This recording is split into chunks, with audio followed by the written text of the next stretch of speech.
Hi, my name is Tina Smith. I have a business called Cherished Moments, Wedding and Event Specialist. I'm originally from Washington, D.C.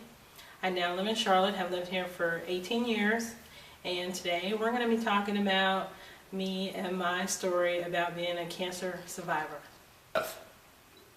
Well, in 2008, my husband and I were returning from a family vacation, and my husband was not in the best, mood, and he wanted to talk to me about some things about my health.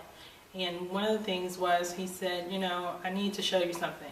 And his thing was, Tina, I will need you to go in the bathroom with me, and I want to show you something that I felt on my own body.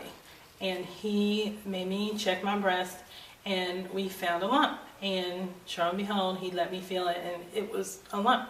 It was very detectable. So he said, I need for you to go to the doctor, and I made a doctor's appointment rather quickly. And when I went to the doctors, they immediately sent me to Presbyterian for a mammogram. And during the time with the mammogram, they did it, and the nurse came back and said, the doctor wants to have a biopsy done, and he wants to do it today. And I thought, well, hey, okay, whatever you say. And I never had a biopsy, so I wasn't sure what it was going to entail, but I was on lunch break, and I went ahead with the biopsy. It was somewhat painful, but necessary. After the biopsy, they were like, we're going to let you know what's going on, and that was a Friday. So by Tuesday, Presbyterian was calling me, but my doctor, I called him and I said, well, I thought you wanted to give me the results. And he said, I do, and I need for you to come to the office, you and your husband. So I said, okay. So Ken and I went, and lo and behold, he took us in the room, and he said, I need to tell you that you have breast cancer. I was devastated, obviously, so was my husband. But I had a moment, I thought about it, and at that time, my doctor was wonderful. And I always recommend, if you have a great doctor, you'll be fine. But he literally had people come in the room, his nurses, stop his practice. He had patients, but he closed the door, and they began to pray for my husband and I, and for my health, which was wonderful. That kind of gave me the backbone to say, okay, you know what, you're going to be fine, and you don't need to worry about this. It's going to be great. So the process started, from that Tuesday on. That was August of 2008. By October 1st, I had had a lumpectomy, and I had 12 lymph nodes removed. And after that, I was fortunate enough to where I didn't have to have chemo, but I did have to have radiation. And I had to have 34 sessions. And within those sessions, a lot of the things that I learned during the way were, there were a lot of people that really cared about me, who really looked out for me, especially at Presbyterian. There was one lady, when I was having my surgery, she came down that day. I did not know her, but she was wonderful. She gave me a pillow. They had made me with my name on it, and it also had affirmations to tell me things to stay strong, be positive, and so that just kind of stuck with me from that point on. And during my treatments, I had another moment where I was going to my treatments. I had them every day at lunchtime. A lot of people didn't know that I even had cancer at work, because I felt like, and I knew through my mom, that your spirit, your mind, all that plays the biggest part in your survival. So I was always happy. I try to stay positive. Radiation can wear you down, but daily, no one even knew that I was even going through all that. But I was going to the treatment and had an accident like right at Presbyterian, and literally in the driveway. And I had a moment, and I was okay with it. I was entitled to it. But at that time, when the nurse came and got me, and they took me back to where I normally have my treatments, she was like, Tina, we can wait. We can postpone this. We can cancel it. You can have your treatment. We'll double up. You can come on the weekend. And I was like, no. We're going to keep going, because I know I'll be fine, and I need to push through this. And it was my mind that helped me get through it.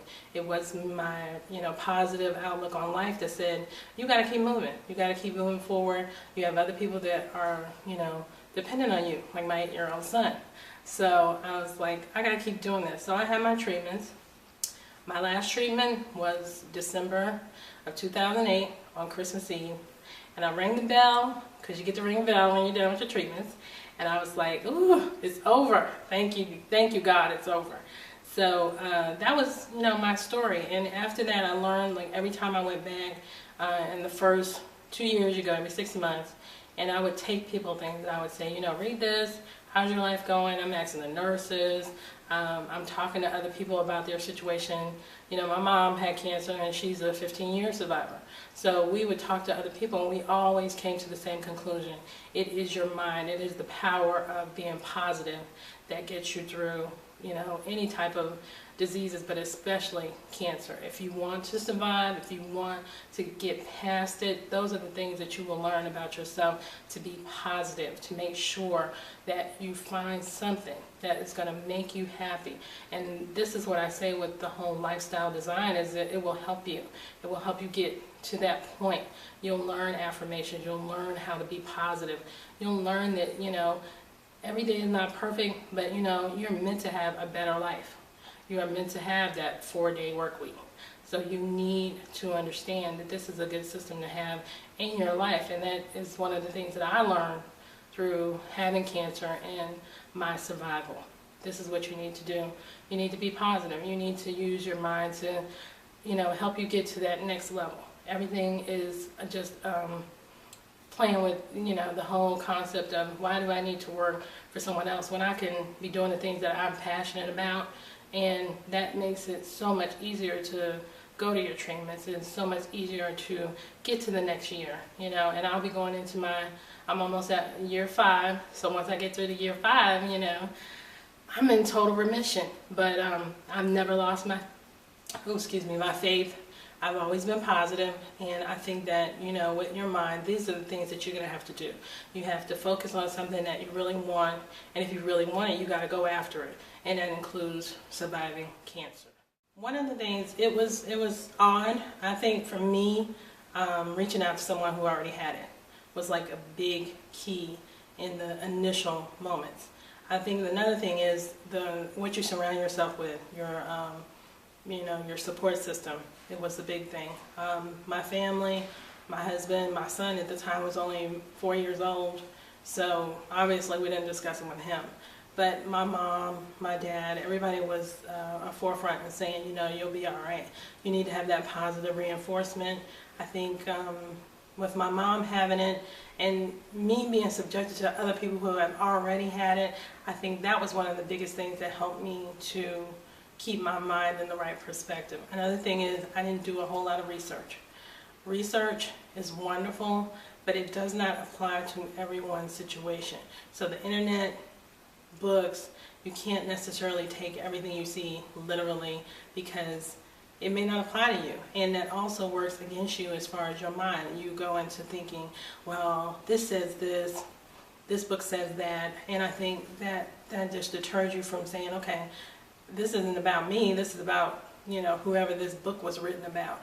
You need to just focus on what your doctors are saying, what you feel inside, because I do have friends who won't take treatment. They do the whole holistic approach, and that's fine for them. But I always tell them, if you're going to do that, then you do it wholeheartedly for yourself, and you commit to what you're going to do. Well, I think for me, personally, and I do say that a lot of survivors, you need to just take the bull by the horns. Life is short, and I feel like when you go through that, it gives you a better perspective of what you need to focus on, which is what you truly want. Like for me, right now, mine is business. I have an 8-year-old son. I'm trying to create a legacy for him. I feel like I am determined, driven to do all the things that are, positive for him. I want to be able to say that I did all I could to make his life better, and to make my life better and my husband's life better. We want to live to the fullest. We like to travel. We travel 10 times more than we used to. One of the things is I pick somewhere, like my son has spring break, so he goes somewhere every year. And it's always somewhere different, and we try to make it a learning experience, so he'll learn that there's so much more outside of Charlotte, North Carolina, the United States. There's so many opportunities for him worldwide, and for us, that this is what I focus on for him and for myself. I would just say that with the whole cancer and the whole experience, with life, there are so many challenges, so many things that you go through on a daily basis. But one of the things is be true to yourself and make sure that whatever your passion is, whatever you're feeling deep down inside, don't worry about the job, don't worry about all those things. Worry about what's going to make you happy, what's going to keep you focused, what's going to, drive you to the next day. Wake up every morning and just be like, I see the sun, it's a beautiful day, I'm so blessed to be here, and you know what, I'm going to make a difference. I'm going to do something that I've never done before. Challenge yourself to do things that you would never ever have thought about doing. I mean, and you shouldn't have to have cancer to do that. Just want to do different things. Try, meet other people, network, go out, meet as many people as you can. Don't be stuck in the world that people say that you have to be in. I know nowadays, it's all get an education, go to school, you make money. That doesn't necessarily apply in today's world. So, think outside the box, do something different. Challenge yourself, challenge your family, challenge your, way of thinking, and try new things. Way prior to before I was ever diagnosed with cancer, I think I was in my early 30s, and I had like the aha moment, because my family always raised me, Tina, you go to college, you get a good education, everything will be written in stone, and you won't have to do anything, you'll be happy, and that kind of thing. I had a degree in accounting, and I found myself after 15 years miserable. And, I was bored, and I thought, why am I doing this? Like, someone else made this decision for me. I didn't make it. It's not my passion at all. And I had the aha moment, because at that time I was doing a relative's wedding, and I've always been the go-to person in my family for anything to do with celebrations. So they were like, why don't you make this into a business? Have you ever thought about it? And I thought, well, no, I mean, I got a degree, why do I need to do that? I mean, that's just, adding to the pressure. But I sat down and thought about it one day, and it kind of clicked. It was like, you know what, this is what you love to do. I get excited, I get motivated. I'm like jumping for joy when someone calls and like, I need help with a wedding, I need help with a party, I need help with anything. And I found myself at work just, doodling, taking notes, doing everything that was not anything to do with what I was supposed to be doing at work. So I would say, that was my aha moment. It doesn't have to be something traumatic to get you to that point. It's just sitting down and saying, okay, let me reevaluate my life. Let me see where I want to be. Let me see what triggers me. Let me see what makes me feel good about myself, what makes me motivated to get up in the morning and do something. And if you're tired and run down, and when you get ready to go to work in the morning and you're sad and grumpy, then that means it's not the place for you to be, and that you need to really think about what's going to motivate you to be a positive and be happy and move you forward. I think one of the things I would like to say is just tell people, don't live in a box. Try to step outside that box.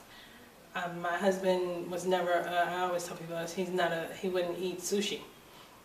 Every time he would be like, where would you eat something like that? And he's strictly country, from Carolina, so if it wasn't country food, he was not going to eat it. And it was one day I said, you know what, I need for you to step outside and try something different. And I said, I'll eat it, you eat it, we'll be good. And ever since then, he is in love with sushi, and now he eats all the stuff that I won't eat when it comes to sushi, which is the raw everything. I'm like, okay, but he stepped outside of the box. So I say, do that for yourself, do that for your family, and you'll be happy. My name is Tina Smith, and this is my story.